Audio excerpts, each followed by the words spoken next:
NAI correct ಏನಪ್ಪ? NIA.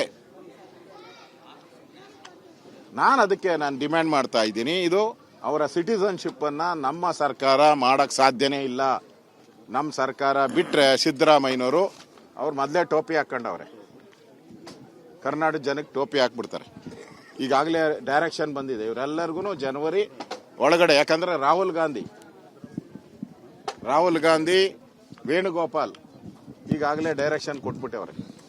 ಒಂದು ಟ್ವೀಟ್ಗೆ ಇಡೀ ಸರ್ಕಾರ ಮಂಡಿ ಊರಿದೆ. ಇದು ಕೇರಳ ಸರ್ಕಾರಕ್ಕೆ ಮಂಡಿ ಊರಿದೆ ಕರ್ನಾಟಕ ಸರ್ಕಾರ. ಇದಾದ್ಮೇಲೆ ಪಾಕಿಸ್ತಾನ ಅವರು ಟ್ವೀಟ್ ಮಾಡಿದ್ದಾರೆ, ಇಲ್ಲಿ ಡೆಮಾಲಿಷನ್ಗೆ ಪಾಕಿಸ್ತಾನ ಅಂದ್ರೆ ಲಿಂಕ್ ಹೆಂಗಿದೆ ಇಲ್ಲಿಂದ. ಈಗ ಪಾಕಿಸ್ತಾನದ ಫಾರಿನ್ ಅಫೇರ್ ಮಿನಿಸ್ಟರ್ಗೆ ಇಲ್ಲಿ ಡೆಮಾಲಿಷನ್ ಆಗಿರೋದು ಹೆಂಗ್ ಗೊತ್ತಾಯ್ತು?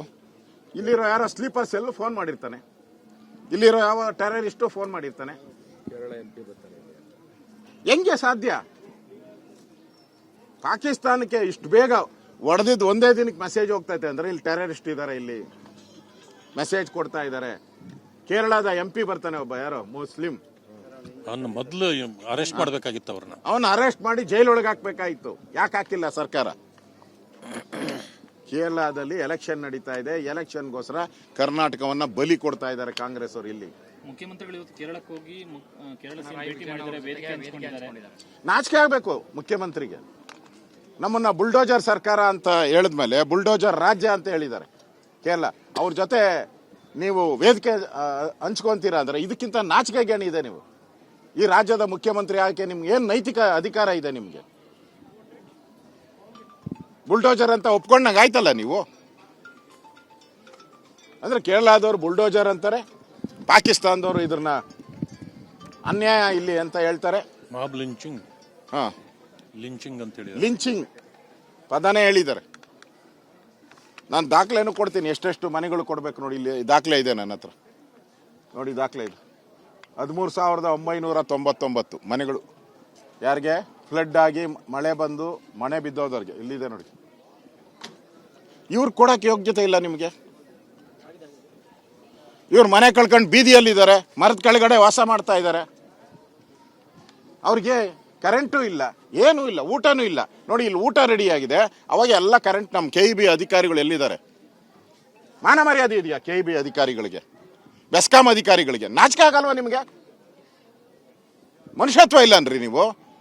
ಈ ಲೈನ್ ಹೇಳ್ಕೊಡ್ತೀರಲ್ಲ, ಇದು ಪ್ಲಾಸ್ಟಿಕ್ ಲೈನ್ ಹೇಳ್ಕೊಟ್ಟಿದ್ದೀರಾ. ನಮ್ಮ ಮನೆ ಮುಂದೆ ನಮ್ಗೆ ಪ್ಲಾಸ್ಟಿಕ್ ಲೈನ್ ಇಲ್ಲ, ಕಂಬಗಳು ಹಾಕಿ ನೋಡಿ ನಡ್ಕೊಟ್ಟಿದ್ದಾರೆ. ನಾಚಿಕೆ ಆಗಲ್ವಾ? ಇಲ್ಲ, ಇದನ್ನು ಬಾಂಗ್ಲಾದೇಶದಿಂದ ತಂದ್ರ ಅವರು.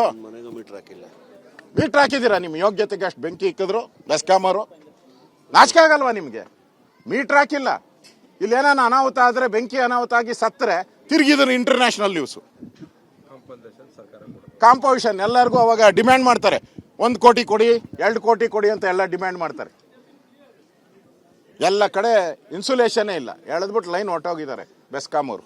ನಾಚಿಕೆ ಆಗ್ಬೇಕು ಬೆಸ್ಕಾಂ ಅವ್ರಿಗೆ. ಬಿಲ್ಡಿಂಗ್ ವೈಲೇಷನ್ ಅಂದ್ರೆ ಪೆನಾಲ್ಟಿ ಹಾಕ್ತಾರೆ.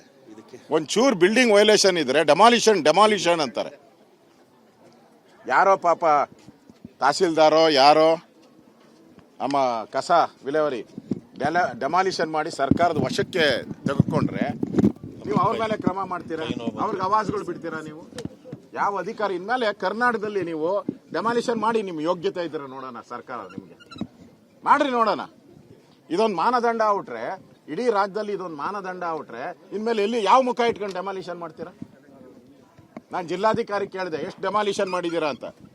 40 ಏರಿಯಾಗಳಲ್ಲಿ ಡೆಮಾಲಿಷನ್ ಮಾಡಿದ್ದೀರಿ ಅಂತ ಹೇಳ್ತಾರೆ. 150ರಿಂದ 200 ಎಕರೆ ಡೆಮಾಲಿಷನ್ ಮಾಡಿದ್ದೀರಿ ಅಂತೀರ. ಇನ್ನೆಲ್ಲಿ ಮಾಡ್ತೀರಾ? ಅವ್ರಿಗೆಲ್ಲ ಮನೆ ಕಟ್ಕೊಡ್ತೀರಾ ನೀವು? ಅವರೆಲ್ಲ ಕನ್ನಡಿಗರು. ಗೊತ್ತಿಲ್ಲದೆ ನೀವೇ ಪ್ಲಾನ್ ಸ್ಯಾಂಕ್ಷನ್ ಮಾಡಿಕೊಟ್ಟಿದ್ದೀರಾ. ಮೋರಿ ಪಕ್ಕ ನೀವೇ, ರಾಜಕಾಲುವೆ ಪಕ್ಕ ನೀವೇ ಪ್ಲಾನ್ ಸ್ಯಾಂಕ್ಷನ್ ಮಾಡಿಕೊಟ್ಟಿದ್ದೀರಾ, ಎಲೆಕ್ಟ್ರಿಕ್ ಕನೆಕ್ಷನ್ ಕೊಟ್ಟಿದ್ದೀರಾ, ಟ್ಯಾಕ್ಸ್ ಕಟ್ಟಿದ್ದಾರೆ, ಎಲ್ಲ ಮಾಡಿದ್ದಾರೆ. ಅವ್ರಿಗೆ ಡೆಮಾಲಿಷನ್, ಅವ್ರಿಗೆ ಪರಿಹಾರ ಇಲ್ಲ. ಇವರು ಬಾಂಗ್ಲಾದೇಶದಿಂದ, ಇದು ಸಿಟಿಸನ್ಶಿಪ್ ಏನು ಗ್ಯಾರಂಟಿ ಇಲ್ಲ.